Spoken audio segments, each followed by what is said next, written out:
bukan cukup besar, tapi memang besar ya. Pemilih generasi Z itu sangat besar dan mereka sangat peduli dengan yang namanya isu-isu lingkungan hidup.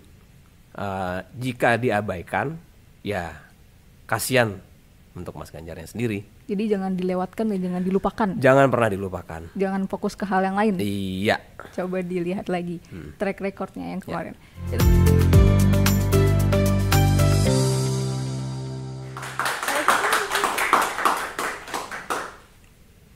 Halo Sobat Esensi, kembali lagi bersama saya Dinda Zen di Dua Opini, karena opini selalu punya dua sisi. Nah Sobat Esensi, kembali lagi sudah bersama Mas Algot dari Universitas Pembangunan Jaya. Oke Mas Algot, jadi seperti biasa di Dua Opini kita akan mendiskusikan isu-isu yang lagi hangat di tengah masyarakat dan juga di tengah-tengah kandidat Capres Pemilu 2024. Gitu, langsung kita mulai aja kalian. Ya. Boleh ditampilkan artikel pertama. Ganjar Pranowo harus hentikan pertambangan di Desa Wadas. Wadas dan Ganjar Pranowo ini selalu erat, selalu akrab di masyarakat juga dan selalu dipertanyakan. Bahkan sampai Ganjar Pranowo ini sah menjadi capres di tanggal 30 November kemarin baru ada sidang pertama gugatan perdata dari warga Wadas. Sebenarnya penanganan Bapak Ganjar Pranowo ini gimana sih Mas di Jawa Tengah? Penanganan lingkungan hidup ya? Penanganan lingkungan hidup ya. Oke, yang saya catat sebetulnya ada dua konflik ya. Konflik agraria waktu di masa Pak Ganjar ini. Oke. Dan dua-duanya menjadi polemik. Mungkin malah bukan dua tapi tiga ya. Tapi yang paling besar selalu kita ngomong soal pabrik semen, pembangunan pabrik semen di Pegunungan Kendeng, itu Kabupaten Rembang. Itu di tahun 2014 lah ya. Kemudian yang terakhir ini Wadas ya. Nah kalau yang pabrik semen itu lebih seru ya. Kenapa? Karena ini para ibu-ibu dari Pegunungan Kendeng ini sampai menyemen kaki mereka ya. Sebagai bentuk protes. Ya sebagai bentuk protes. Karena memang waktu itu Mas Ganjar menutup kupingnya rapat-rapat. Dan lebih seru lagi karena hampir sama dengan Wadas ya. Saya ingatkan lagi. Oke, sekarang memang masih ada terjadi gugatan ya. Kalau kita belajar dalam kasus Rembang, itu Mahkamah Agung ya, itu 2015 membatalkan izin pembangunan pabrik, tapi Ganjar merespon dengan menerbitkan izin baru. Padahal sudah diputuskan bahwa ditolak. Ya, ditolak. Nah, tahun 2016 ya, Kementerian Lingkungan Hidup itu minta pembangunan ditunda. Oke. Mas Ganjar justru kekeh ya, menerbitkan izin baru. Itu dalam kasus semen Rembang. Jadi kita harus ya melihat masa lalu ya, kalau saudara-saudara kita di Desa Wadas ini sepertinya akan menemui jalan yang super terjal. Ya karena isu Wadas ini tuh selalu kuat Mas. Jadi nggak pernah padam gitu, maksudnya selalu digaungkan. Di mana ada Ganjar pasti di situ ada Wadas. Iya, karena memang masih berjalan. Nah, bahkan yang paling terbaru, saking sensitifnya dan saking serunya, ada kemarin beritanya mahasiswa salah satu universitas gitu ya menanyakan baik-baik kayaknya, menanyakan tentang Wadas ini, namun mendapat respon yang tidak baik. Mendapat perlakuan tidak baik lah, dicekik dan lain sebagainya gitu. Ya wajar karena memang ini isu Wadas itu sensitif ya. Isu sangat sensitif bagi Bapak Ganjar. Iya, karena dia gubernurnya ya. Cuman nih gubernur satu nih agak buat saya cukup aneh ya, karena ketika ribut-ribut soal Wadas itu selalu yang dia lirik itu kampus bukan di Jawa Tengah ya. Justru kampus dari provinsi sebelah. Ini kasusnya sama dengan waktu Rembang ya. Yang bikin AMDAL yang lain-lain bukan kampus di Jawa Tengah, tapi justru dari provinsi lain. Ya kampusnya Pak Ganjar juga gitu kan. Ya sebenarnya isu lingkungan hidup ini kuat banget nih di Jawa Tengah kan. Kita coba masuk ke artikel kedua. Jadi disebutkan bahwa ada apa dengan Desa Wadas, tambang dan bendungan bener merugikan Indonesia. Bahkan isu lingkungan hidup ini nggak cuma Wadas doang ternyata di Jawa Tengah ya. Kalau dari Mas Agus sendiri, yang Mas Agus tahu permasalahan lingkungan hidup di Jawa Tengah ada apa aja tuh? Kalau aku tahu soalnya ini Wadas, terus Tambak Rejo ya kalau nggak salah. Selain ini sebetulnya ada satu lagi, itu di Gombong. Gombong itu ada di lokasinya sama ya, waktu itu semen juga ya. Yang menjadi concern juga sama seperti Rembang. Jadi memang kalau pembangunan semen itu selalu merusak kars ya, wilayah kars.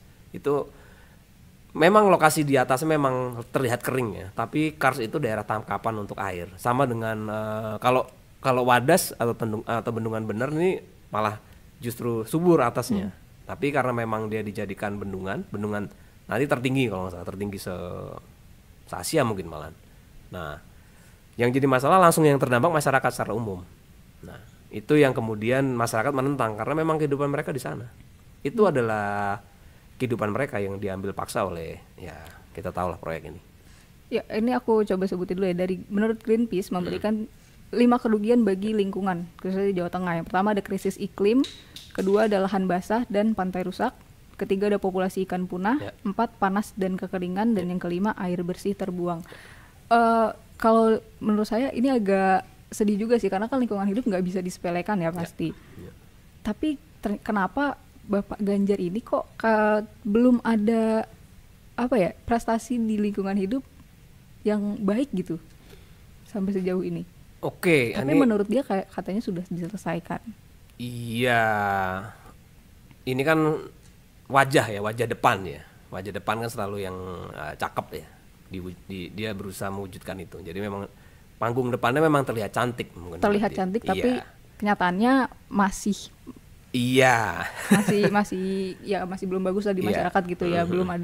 Belum puas lah masyarakat Jawa Tengah ya untuk penanganan lingkungan hidup ini. Dalam kasus Wadas, dalam kondisi sekarang ya hujan kayak gini, saya bisa bayangkan atau bukan bayangkan ya, silakan saja dicek lapangan, masyarakat yang masih tinggal di sana sudah pasti akan banjir lumpur, terus jalan pasti rusak. Kenapa? Karena pertambangan andesit itu pasti merusak jalan, karena kan truk-truk besar ya. Dan kalau kita ngomong truk-truk besar ya, kami di Jawa Tengah itu mungkin Mbak Dinda tahu makanan suike nggak? Enggak. Suike itu makanan yang terbuat dari kodok. Nah, ada satu wilayah di Jawa Tengah itu penghasil kodok. Kenapa? Karena jalannya berlubang semua. Nah, saking berlubangnya jadi menghasilkan. Iya, menghasilkan kodok. Ya, tapi tetap ya terdiri lah. Maksudnya ini jadi pertanyaan juga karena kan posisinya Bapak Ganjar sekarang jadi calon presiden gitu kan. Dipertanyakan bagaimana di Jawa Tengah yang lingkupnya masih di daerah gitu ya, lu bagaimana nanti ketika jadi presiden, bagaimana menghadapi ini gitu, karena dari Bapak Ganjar sendiri sebenarnya sikap yang disayangkan gitu, kayak tadi mahasiswa UMJ bertanya tapi justru mendapat respon yang tidak baik, mungkin bukan dari Pak Ganjarnya mungkin ya, kita nggak tahu juga, cuman berhubungan nih. Setahu saya dia memang menemui pihak-pihak yang berkeberatan ya. Tapi yang ditemui bukan yang berkeberatan ketika datang gitu. Jadi ya sudah dikondisikan dengan baik. Jadi lagi-lagi ya yang cantik-cantik akhirnya yang ditampilkan. Iya betul. Jadi sempat ada artikel juga yang menyebutkan bahwa dia ditanya perihal penanganan Wadas. Lalu dia bilang kita sudah memberikan ketua penolakannya 11M. Menurut saya itu opini dari saya, itu bukan respon yang bagus lah sebagai kepala daerah gitu ya. Maksudnya di sini ada kekhawatiran dari masyarakat, tapi bukan itu yang diinginkan masyarakat gitu sebenarnya. Iya, karena mereka sampai sekarang aku juga masih melihat ini masih menjadi persoalan yang besar ya untuk di Wadas ya, karena memang banyak masyarakat yang masih tidak puas, makanya kemudian mereka melawan secara hukum. Cuman ya itu, saya cukup pesimistis ya melihat Wadas ini, mereka akan mendapatkan haknya ya, kecuali kasusnya seperti Rembang. Jadi tekanannya luar biasa sampai akhirnya kemudian ya tidak berjalan dengan yang diharapkan oleh Pak. Padahal udah digaungkan di mana-mana ya, Wadas melawan ini kan udah menjadi itu ya topik, siapa yang nggak tahu gitu kan Wadas melawan, tapi Bapak Ganjar kayaknya masih menanggapnya dengan cukup santai. Karena ya bisa menampilkan hal yang cantik tadi. Masih punya yang ditampilkan yang cantik-cantik gitu. Jadi ya sebisa mungkin yang lain kita tutupin dulu deh. Gitu. Itu dia tadi sebenarnya.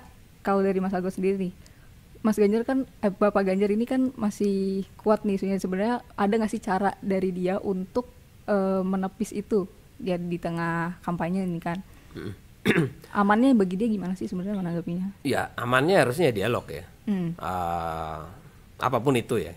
Karena memang dialog memang panjang ya. Karena Karena dialog itu prosesnya panjang, prosesnya mungkin dia nggak berlarut-larut, tetapi ini tidak akan menimbulkan masalah di kemudian hari kalau misalnya dia memang melihat persoalan lingkungan hidup itu sebagai suatu hal yang penting ya. Karena kita tahu pemilih terbesar dari pemilu 2024 ini adalah anak muda.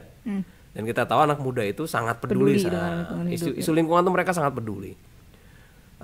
Mungkin buat generasi X, generasinya Pak Ganjar ya nggak terlalu penting ya isu-isu lingkungan ya, generasi X, generasi Y awal itu. Tapi kalau untuk Y akhir dan Z, lingkungan itu sangat penting. Mungkin menurutnya kalau misalkan sudah ada nominal yang disepakati, selesai masalahnya. Itu justru menimbulkan antras ya, nggak percaya orang, terutama generasi Z ini, orang-orang yang sangat-sangat skeptis ya. Justru bisa menjadi tekanan balik bagi seorang Ganjar, dan itu berbahaya sebetulnya. Berarti masyarakat juga harus pintar-pintar nih, lihat-lihat kandidat mana yang sekiranya coba mulai peduli dari hal-hal yang paling kecil dulu, lingkungan hidup. Ya sebenarnya nggak kecil juga ya Mas, ini lumayan besar yang ya jangan disepelekan. Jangan disepelekan. Ya. Ingat ya, sekarang udah iklim tuh udah benar-benar berubah lah gitu kan.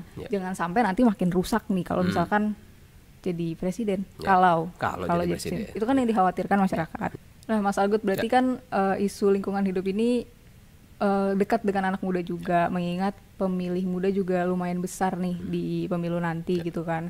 Berarti ini jadi isu yang penting juga nih untuk Bapak Ganjar dan timnya menyelesaikan ini ya. Nggak usah diselesaikan deh, tapi bagaimana solusinya? Apakah harus selesai Mbak, jangan nanggung. Diperbaiki gitu ke depannya kalau misalkan nanti jadi presiden gitu.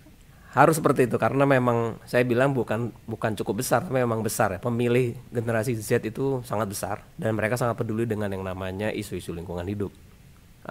Jika diabaikan, ya kasihan untuk Mas Ganjarnya sendiri. Jadi jangan dilewatkan dan jangan dilupakan. Jangan pernah dilupakan. Jangan fokus ke hal yang lain. Iya.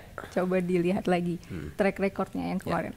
Itu dia Sobat Esensi terkait penanganan lingkungan hidup di Jawa Tengah, khususnya oleh Pak Ganjar Pranowo, yang memang isu wadas ini terutama ya masih erat juga nih kaitannya sama Pak Ganjar gitu. Kita cukupkan dulu Mas Algot sampai di sini.